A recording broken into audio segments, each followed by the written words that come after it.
To start, we are going to need approximately 600 grams of short rib, which we're going to place into a Dutch oven or casserole dish. We're going to coat that with 2 tablespoons of paprika for sweetness, 1 tablespoon of onion powder, 2 tablespoons of smoked paprika, which will add a smoky undertone that you'll often get with barbecue meats. This adds an extra layer of flavour to the dish. We'll then add 4 to 5 whole cloves of garlic, which have been crushed. The reason I chose to do this rather than chop or use puree is the meat is going to be slow cooked 4 hours in a beef broth. These garlic cloves become soft and delicious, taste little morsels which work very well with the sweet barbecue meat.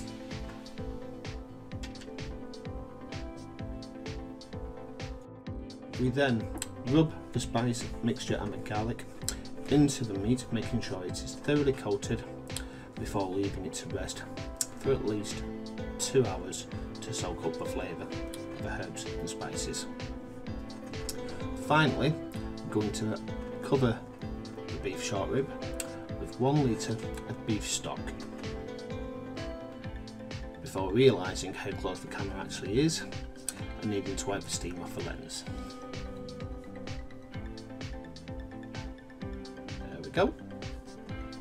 We now place this, well actually the first thing we cover it and we place it in the oven, which has been preheated to 200 degrees Celsius or 400 Fahrenheit. And we cook it for 3 to 4 hours or until the meat falls off the bone, as can be seen here. For the final stage of this dish, we place all ingredients into a stove top pan, including the bones to deepen the flavour. We bring that mixture to a boil and cook this through until the sauce reduces and becomes relatively thick when stirred.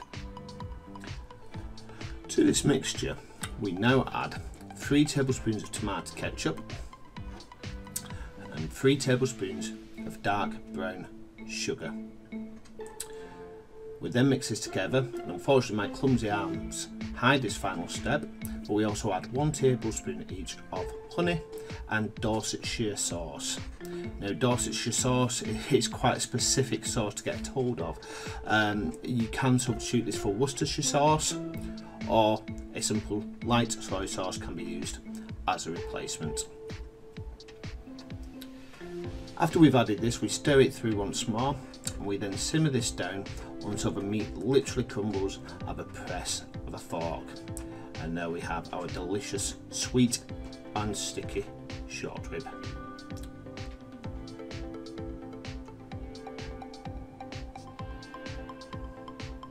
And there we go, the final product.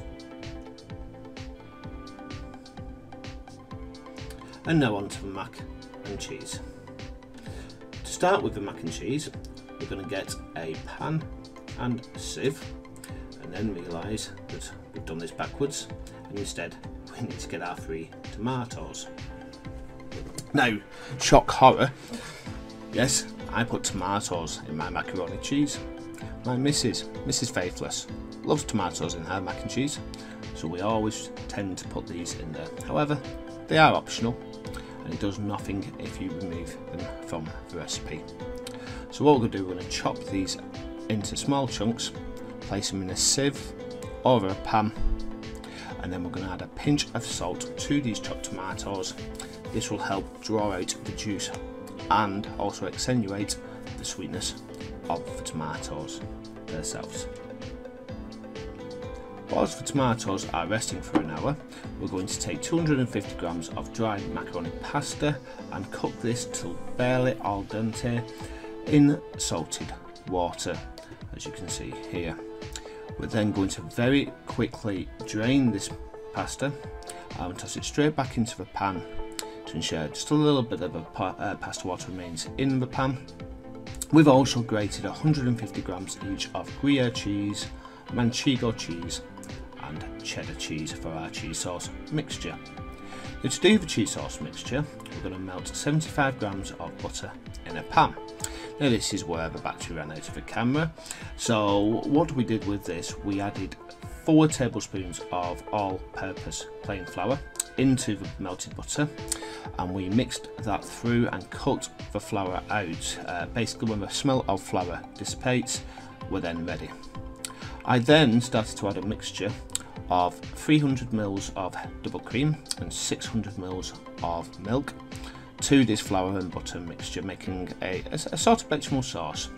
Slowly adding this mixture and whisking continuously to ensure no lumps appear.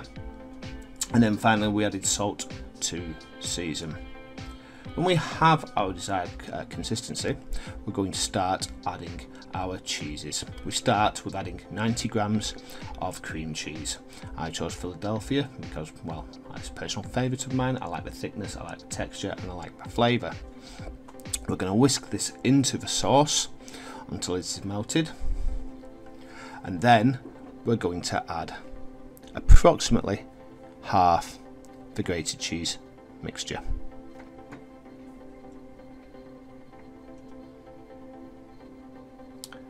So in goes our cheese, and we're going to keep this on a low heat and keep whisking to ensure that the mixture does not catch to the bottom of the pan, because we don't want a burnt flavour in our cheese sauce.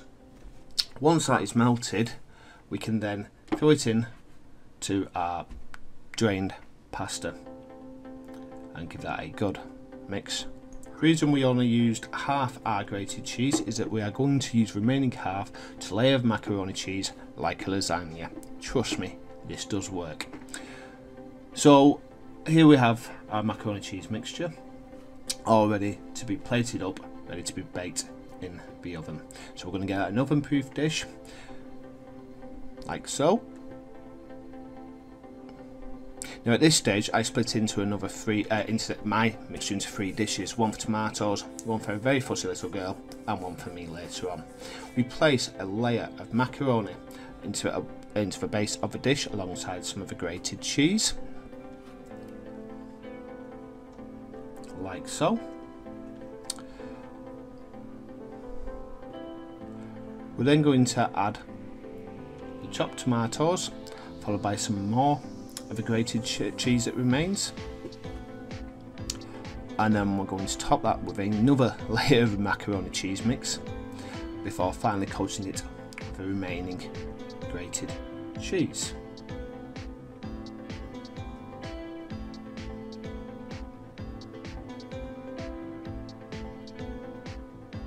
We're then going to place it in a 200-degree oven or 400 Fahrenheit for 30 minutes until the cheese is bubbling and has a nice browning to it.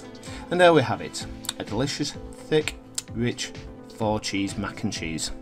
Or should we call it mac and 4 cheese? We're going to take our slow cooked barbecue short rib and place this on top, either hot or cold works, before garnishing with spring onion greens to add a little colour. Thank you very much for watching. If on Facebook, please feel free to comment, share, save, or follow the page. Alternatively, if you're on YouTube, please leave a comment, hit that subscribe button, grab a friend, get them to subscribe, and make sure you hit that notification button to see more weekly videos every Tuesday and Thursday.